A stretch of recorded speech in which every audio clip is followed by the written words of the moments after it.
Pemirsa, rumah keluarga Ustadz Abdul Somad baru saja mendapat musibah.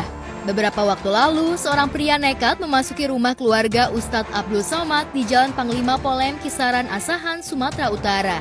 Dalam rekaman CCTV, pria tersebut memanfaatkan pintu yang tak terkunci hingga berhasil masuk dan membawa 4 buah kursi plastik yang biasa dipakai UAS untuk bersantai.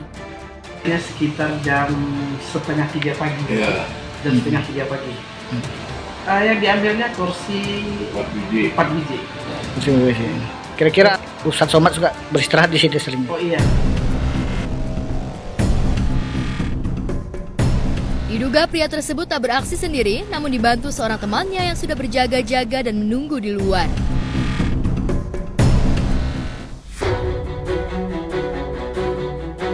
Nuraini yang merupakan keluarga Ustadz Abdul Somad pun geram sehingga memviralkan pelaku dan berharap pelaku segera ditangkap. Meski yang diambil pelaku hanyalah sebuah kursi santai, namun bagi Nuraini, kursi tersebut memiliki banyak kenangan. Ketika kursi itu hilang, ada saudara siswa UAS membuat status di Facebook, lalu orang berkomentar, orang yang mengatakan bahwa harga kursi itu tak seberapa, tapi punya kesan tersendiri karena ketika UAS datang duduk di situ dan si netizen ini pernah foto bareng dengan UAS, saya rasa itu. Ya, Nuraini pun sudah mengikhlaskan hilangnya kursi tersebut dan mendoakan agar pelaku mendapat hidayah. Ya tentu aja itu pelanggaran ya, bisa dibilang ya memang maling gitu loh. Siapapun itu, tidak terlepas itu yang punya Ustadz Abdul Somad. Orang yang ngambil barang orang lain itu maling dan itu pelanggaran hukum dan secara agama juga itu dosa banget gitu loh. Apalagi ini punyanya ulama besar di Indonesia gitu kan. Ya menurut saya harusnya diberi hukuman gitu sesuai dengan hukum yang berlaku gitu. Supaya ini jadi pelajaran buat semuanya bahwa memang pelanggaran-pelanggaran seperti itu tuh nggak boleh gitu loh. Apalagi ini sebenarnya hanya hal kecil sih. Mungkin kalau saya yang digituin ya saya akan maafin orangnya, tapi secara hukum kan itu sebenarnya nggak boleh.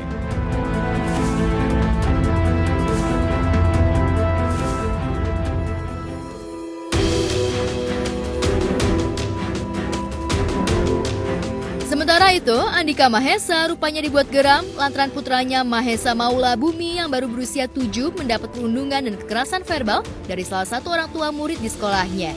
Andika makin emosi lantaran akibat mendapat perlakuan dan kata-kata kasar, putranya harus menjalani perawatan di salah satu rumah sakit di Lampung.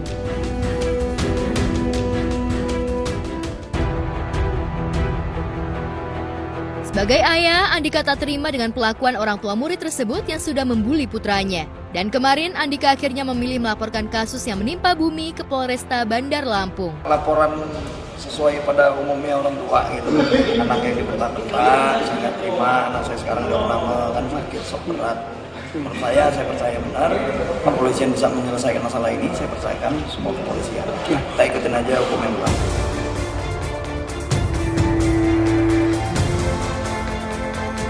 Ya, Andika seolah tak gentar melaporkan orang tua murid berinisial AR yang merupakan seorang PNS, lantaran Andika merasa yakin jika dirinya berada di pihak yang benar dan ingin mencari keadilan untuk putranya.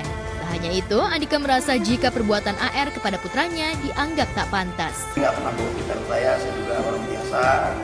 Jadi saya harap buat Mas nih Mbak ya, emosinya dikontrol, itu kan anak kecil. Kalau memang nggak kebendung ya temuin saya sendiri orang tua.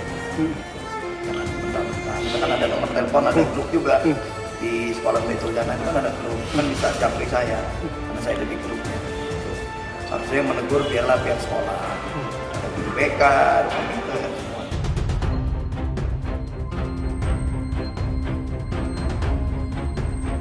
Andika pun menceritakan perihal penyebab putranya mendapat perlakuan kasar dari orang tua murid. Saat itu di sekolah putranya memang ada acara yang orang tua murid diperbolehkan hadir.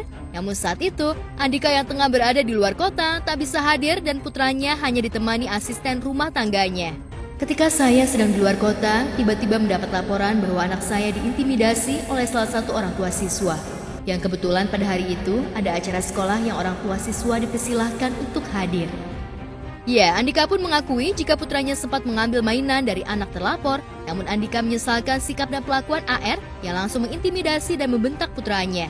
anak saya yang dinampingi oleh mbaknya tiba-tiba dipanggil keluar kelas lalu dibentak dan dimaki-maki hingga mengeluarkan kalimat-kalimat yang tidak sepantasnya didengar oleh anak-anak. Pengetahuan ART saya, kan ada kegiatan hari itu, kontes Hari Pahlawan manggung, dibuat panggung rame-rame itu, nari-nari gitu. Nah, kemudian ada anak ini, siapa si Arsenio ini bawa mainan kartu Pokemon itu. Anak saya datang ngambil, nangis dia. Nggak taunya ada track record sebelumnya si Bumi ini mecahin nyenggol Tupperware dia pecah dan saya ganti gitu. Dan tiba-tiba bapaknya tuh datang masuk sekolah, mana yang namanya Bumi? Sini kamu. Panggil keluar, di luar itu banyak orang tua siswa. Dia bentak-bentak anak saya, kamu ini guru. Guru juga takutan di situ karena kan guru juga nggak berani ngelawan karena terlalu keras bentakan itu. Dia ngomong, saya nggak takut, bodoh amat siapa kamu.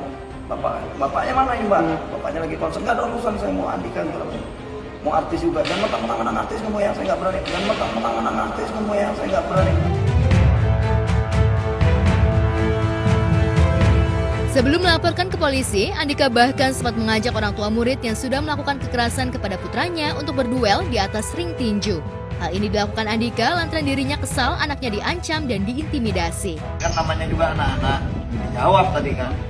Yaudah, kalau ibu masih tinggi terus namanya anak-anak, ini kan masalahnya bukan anak-anaknya, tapi bapaknya. Ini Bu, ibu baca dulu surat laporan dari Polres Andika ngelapor, baru turun emaknya itu. Makanya Bu bilang, ada juga, Bang? Iya, gini aja, kita kan ada tinju nih. Nah kita tinju aja di ring, Bu bilang, bapaknya sama bapaknya gitu loh.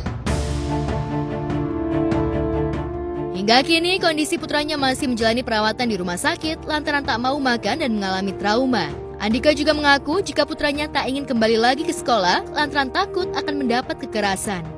Kita nahan, terus kita pantau dari video call, Buminya mulai bengong. Sama orang takut, diajakin ngobrol takut karena ada kata-kata itu saya gini, nah itu yang buat psikisnya kena ya gitu. Sampai dia nggak mau makan sudah 4 hari sama sekali, kita infus mau nggak mau karena kita takut, karena dia nggak makan ketemu orang takut, cemas gitu kan. Itu kan namanya anak-anak umur 7 tahun kan nggak mengerti, mau dimarahin. Kondisi Bumi sekarang habis badannya nggak mau makan, akhirnya kita lakukan kemarin kan memang diperiksa dokter di rumah, ternyata tidak ada perubahan, dia tetap takut ketemu orang, akhirnya kita bawa ke rumah sakit. Saya kumpulin om-omnya untuk dia berkomunikasi biar stabil kembali ya gitu, ceria gitu, jangan kayak rasa takut gitu. Saya mulai kerumunin omnya, datang ada sekitar 5 orang di sana, ada Om Idul, ada Om Ito, rame-rame untuk dia jaga komunikasi gitu. Itu sih yang saya lakukan saat ini.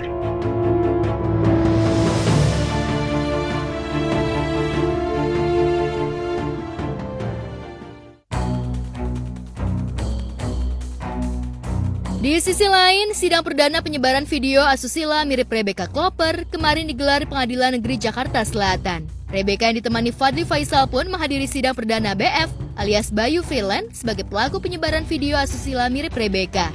Dan pada sidang perdana ini yang beragendakan mendengar keterangan saksi, Rebecca pun menghadirkan 4 orang saksi. Rebecca pun berharap keterangan saksi dari pihaknya bisa memberatkan hukuman BF. Mohon doanya aja semoga lancar. Mohon doanya biar lancar prosesnya. Jadi hari ini sudah diperiksa, ada 3 orang saksi ditambah juga sebagai pelapor. Kebetulan dari kantor kami yang dikuasakan untuk membuat laporan. Tadi juga ada AI juga sudah diperiksa, juga ada Lula. Hari ini diperiksa atas laporan Rebecca yang sudah pernah dilaporkan waktu di Bareskrim, yang sekarang terdakwanya disidangkan hari ini. Jadi hari ini agendanya seperti itu, mereka hadir untuk dimintain keterangannya. BF didakwa atas pelanggaran Undang-Undang ITE terkait penyebaran dan pendistribusian dokumen yang memiliki muatan kesusilaan. Lantas apa harapan Rebecca terkait sidang perdana BF pelaku penyebaran video asusila mirip dirinya? Jadi saya juga menghimbau kepada para pemain medsos, jangan sampai ada kejadian ini lagi karena akhirnya terbukti bahwa dimanapun mereka melakukan ini bisa diproses hukum gitu loh. Jadi saya menghimbau dengan keras kepada oknum-oknum pengguna media sosial jangan sampai melakukan ini terhadap klien kami, karena sekarang sudah terbukti bahwa pelaku tersebut sudah bisa disidangkan. Sidang selanjutnya minggu depan. Agendanya itu ada saksi tambahan yang mungkin akan diperiksa masih di hari yang sama. Yang pertama kalinya Bang? Saya nggak tahu pasti, tapi yang pasti yang mendapatkan informasinya dan yang juga akhirnya terproses yang ini. Kehadiran Fadly yang setia mendampingi Rebecca seolah kembali mencuatkan tanda tanya di benak netizen terkait hubungan mereka. Pasalnya, sejak beredar video asusila mirip Rebecca, hubungan Fadly dan Rebecca dikabarkan kandas. Apalagi Haji Faisal, ayah Fadly, kabarnya tak memberikan restu jika Fadly tetap nekat untuk terus bersama Rebecca. Tak hanya itu, sikap Fadly saat bertemu BF di persidangan juga menjadi sorotan. Pasalnya Fadly terlihat memandangi BF dengan tatapan sinis. Udah itu aja. Tadi ya. Oke. Semangat juga Ai jadi saksi hari ini menjelang Udah. Tadi karena sidangnya tertutup karena terkait pornografi, jadi kita semua di luar. Tapi pada saat hadir pertama kali, mereka duduk agak jauh sih, tapi tidak ketemu. Memang tidak dipertemukan dan juga duduknya jauh.